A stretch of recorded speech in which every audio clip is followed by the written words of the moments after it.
All right, from the crisis in Ukraine, let's now shift our attention to the other crisis that we are looking at. And this, of course, has got to do with the COVID-19 pandemic. And the World Health Organization has now said that there is a subvariant of the COVID-19 Omicron mutant variant that has now been reported in at least about 57 countries around the world. Studies indicate that this particular subvariant could be even more infectious than the original Omicron variant of the coronavirus.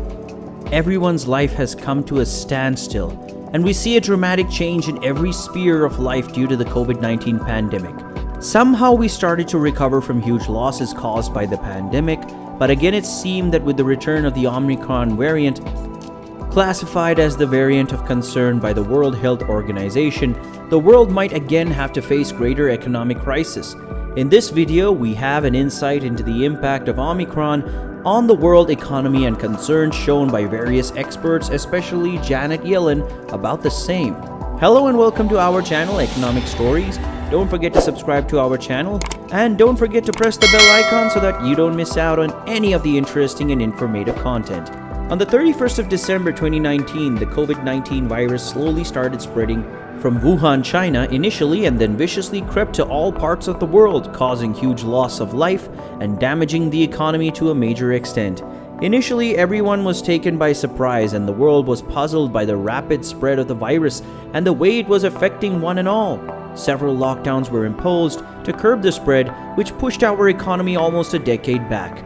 Somehow, life started to get normal as the impact of the virus reduced, but with the arrival of the second wave caused by a new variant of the deadly virus, the Delta variant, again the economy had to suffer several setbacks.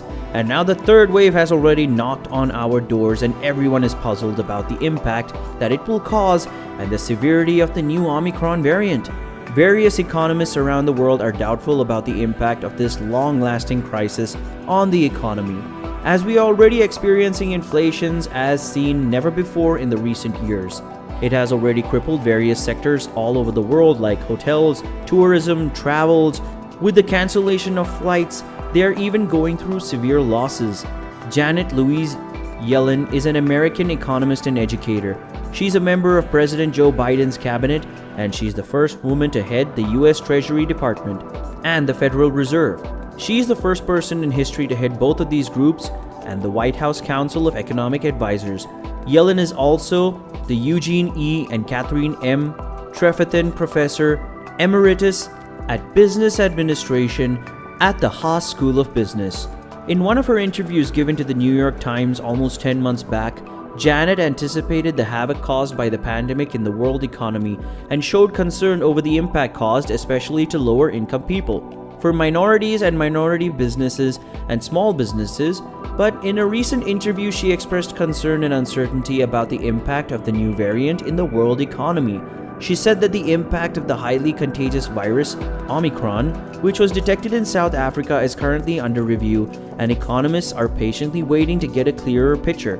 Yellen said that hopefully it's not something that's going to slow economic growth significantly, adding, "There's a lot of uncertainty, but it could cause significant problems. We are still evaluating that." Yellen said that the new strain of the coronavirus could exacerbate supply chain problems and boost inflation, but it could also depress demand and cause slower growth, which would ease some of the inflationary pressures. Yellen also suggested that she is ready to retire the word transitory. She can agree that that hasn't been an apt description of what they're dealing with.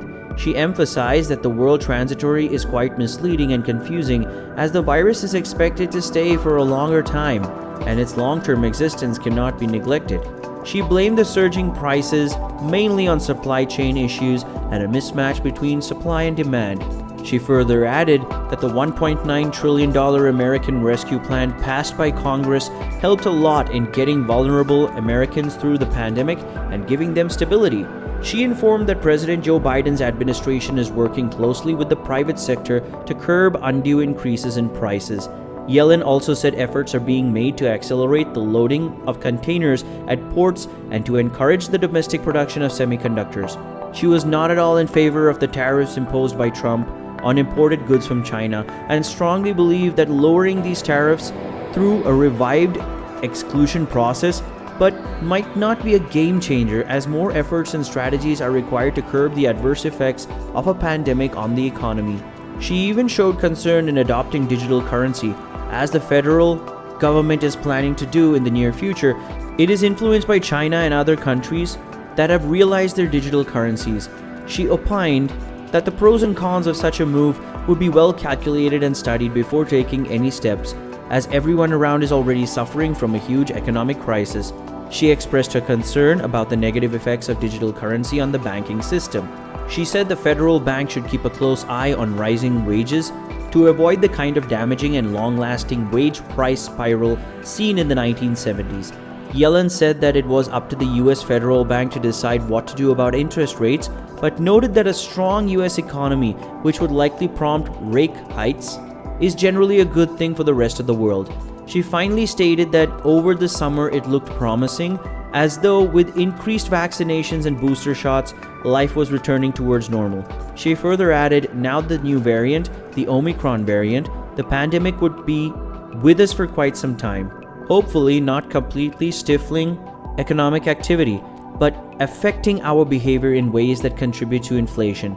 Let's all hope for the best and pray that we come out of this adverse situation as soon as possible and our lives return to normalcy. Our behavioral change might only save us from further damage. The sooner people get jabbed, the better are the chances of adapting to this new variant and all the variants that are to come in the future. This virus is going to stay with us for a long time, and we should learn to live with it. Let's hope economists and experts come up with better solutions to ease our life and lessen the burden imposed on the layman due to the dwindling economy. And with this, we come to the end of an enlightening and illuminating video. Comment down below to tell us what you think about Janet Yellen's views on the current economic crisis and the impact on the world economy. Are you really satisfied with the way Federal is handling the situation? Make sure to like and share the video and subscribe to our channel.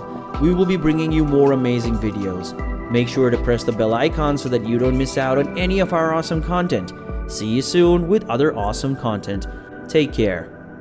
About a peak in cases, things are going to relax. The market will bottom before that. And that's what Tom Lee says. Tom Lee of Fundstrat. If Omicron peaks in January, we think stocks will actually bottom in late December. This coincides well with the Fundstrat head of technical strategy, Mark Newton's view that the tradable low will take place. He gives dates between December 22nd and December 24th. The bottom will be this week.